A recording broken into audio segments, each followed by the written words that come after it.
Boruto Uzumaki, he's about to lose everything. That karma seal, it is pulsing. Momoshiki stirring from deep within. And the boy who carries the hopes of Konoha and multiple timelines on his shoulders, he knows he's seconds away from becoming the very monster that he swore to overcome. His only hope, it might very well be the one person who has vowed to kill him, Kawaki. Join me in today's newest Naruto Explained video where we're going to take a look at why Boruto's hope of using the karma seal in this upcoming battle against Jura might very well rest on Kawaki and the strange relationship that the two of them have via the karma seal resonance, which might be the key to Boruto not giving up control to Momoshiki, like Boruto previously stated almost happened when he tried to use the karma seal during the time skip. Also, if you haven't already, make sure to check out the chapter review. It's live on the channel. We got it up a couple of days late due to how late we got the raw scans this month, and we couldn't really wait for the official release, since that would mean the review will be out on the afternoon of the 23rd instead of the evening of the 20th like you got it this month. And next month we're going to have an earlier chapter release, so the review might be delayed as well. So I thank you for your patience and your understanding in that regard. So getting right into it, we have to look at the threat of Momoshiki. We've seen signs for chapters now, subtle signs, words that were spoken in passing by various characters. Momoshiki, he isn't just growing stronger, he's getting a deeper foothold on Boruto. His hold on Boruto's soul, it is something that we can see has tightened. Back in chapter 15 of Boruto 2 Blue Vortex, Boruto revealed that horrifying truth 2 years ago when he tried to use karma to save Sasuke from Code. It felt like he was dying by his words, because it was the sensation of Momoshiki hijacking his body. And ever since then, Boruto's been too scared to use karma. He even admitted it himself. Just the process of activating karma now is enough for Momoshiki to take over his body. Boruto also admitted something very chilling in that regard when he talked about his fear of having to use karma. He told Kawaki, if that happens, make sure to kill me. Kawaki's response upon hearing this is that it got worse. Then we also had Kashin Koji's ominous warning in volume 3 of Boruto 2 Blue Vortex. He flat out told Boruto, the karma seal is resonating, you need to get out of there, because if you stay, Momoshiki is going to take control. And Boruto, he fled. That wasn't a theory, that was a certainty. Boruto ran away, he was terrified, and Kawaki saw it with his own eyes. He said it himself, he can't control karma, and that was a question mark, and it would get paid off in the next volume when he would learn the truth. Now with Jura, the living god of the Shinju, the 10 tails incarnated in humanoid form, standing before them, Boruto's karma, it is in the process of beginning to activate, because Kawaki has had to use karma in order to battle Jura. That takeover, it could be seconds away, and it's all because Kawaki has returned, and that changes everything. And the reason why it changes everything can be traced back to the history of Kawaki's role in the entire story of Boruto. This isn't the first time that Kawaki's presence has basically stirred something up inside of Boruto. Go back to the early days, well before Ishiki's defeat, before Boruto even really knew what the karma seal was. It was Kawaki's brutal training methods, his discipline, his willingness to push Boruto to the edge. He wasn't doing cute little sparring matches like Naruto, where Naruto was looking at Boruto and it's like, hey, you really did get stronger, that's impressive. Kawaki's like, nope, I'm gonna use this ninja tech, I'm gonna shoot chakra blasts at you and you will learn to absorb using karma.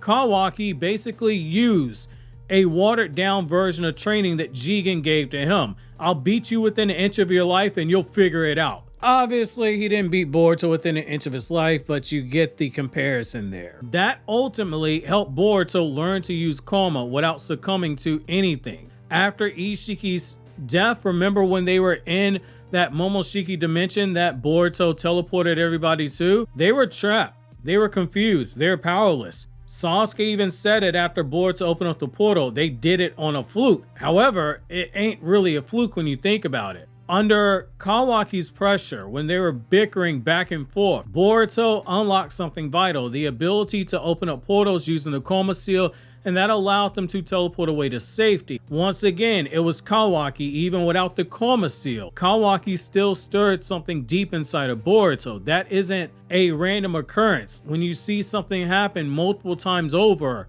more than once, it now becomes a pattern. It was not Momoshiki, it was not Amato, the mad scientist. It was Kawaki's presence that brought that strength out. Now, I want you to contrast that with the present. Ever since Boruto fled the village, leaving Kawaki behind, his ability to use and control the Koma seal, it has deteriorated. He may have grown stronger with the sword and with strategy. He now scales way above Jigen in power. He has allies like Kashin Koji and Ada. He has an ally in the Hokage and Shikamaru, but his grip on Koma, it's been slipping. Just trying to cut it on to save Sasuke almost led to Momoshiki taking over his body. And that's what ultimately brings us back to Kawaki. It goes back to resonance. That's the common denominator. Whether or not Boruto's figured that out, that remains to be seen, but that's the common denominator. Once he got away from Kawaki physically, he began losing his control on Koma. You even see it in the omnipotence arc. Right before Sasuke saves Boruto, what was Momoshiki in the process of doing? He was about to take over his body and kill the members of Team 10. Kawaki was not nearby. He was on the other side of the force. And this makes even more sense when you look at how Boruto likes to use concepts of science and technology, building on things we saw in Naruto. So there's a real world explanation behind this, not any Buddhist and Shintoism and Taoism mumbo jumbo. We're not going to use that here. It doesn't apply in this instance. However, the scientific theory of radio resonance, that is something that I do think we have to look at. And this is something that myself and my guys over Anime Balls Deep, several years ago, we couldn't nail down the time to record the collaboration, but this was something that both of us started thinking about back in 2019. Boruto and Kawaki's Koma seal resonance is very similar to radio resonance in terms of radio frequency. So let's break down what I mean by this. So Boruto's manga leans very heavily on science. Koma isn't just a seal, it's also a data transfer system. It is basically a USB containing all of the data of an Otsutsuki's genetics and all of their power.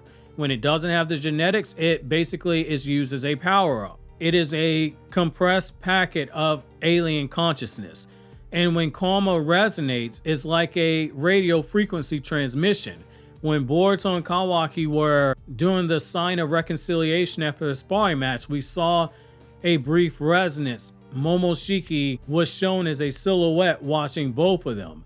The two signals on the same band, they can create feedback, amplification, or sometimes interference. That also explains why, even though Kawaki could not see Momoshiki, once Momoshiki began to manifest outside of Boruto's body and was speaking to him, Kawaki could sense that something was wrong. He could sense Momoshiki. He didn't sense him at any point prior to that.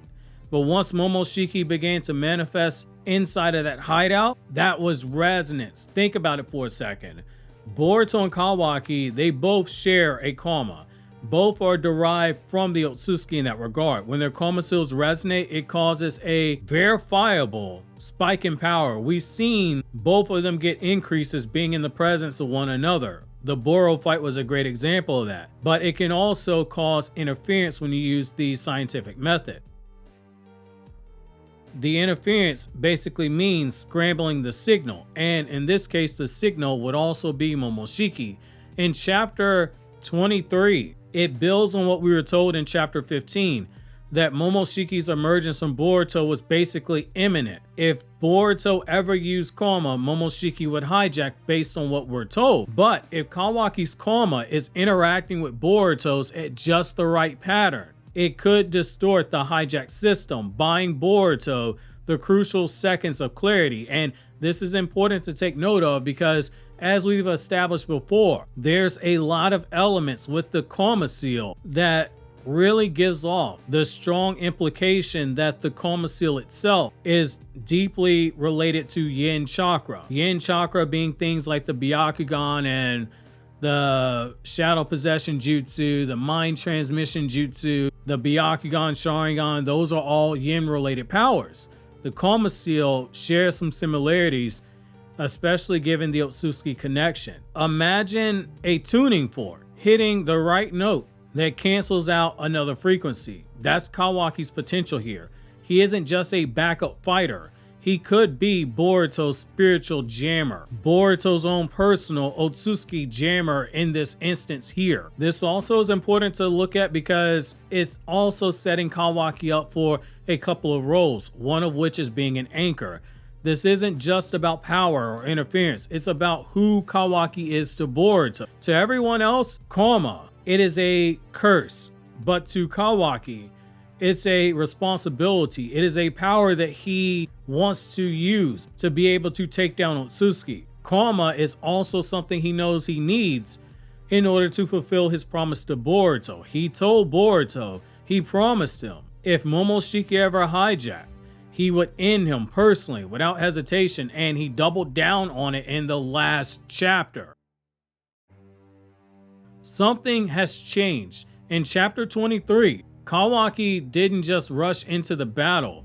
He also gave him that warning. He was also there to save him from Jura, from Momoshiki, and potentially from himself. Look at his words. He told Boruto to basically suck it up, grab his balls, and don't act like a little bitch and let Momoshiki take over. If you do, I will kill you. Everything leading up to that moment before he said it, that was not a cold tone. It was almost protective, brotherly, because their banter back and forth preluded that.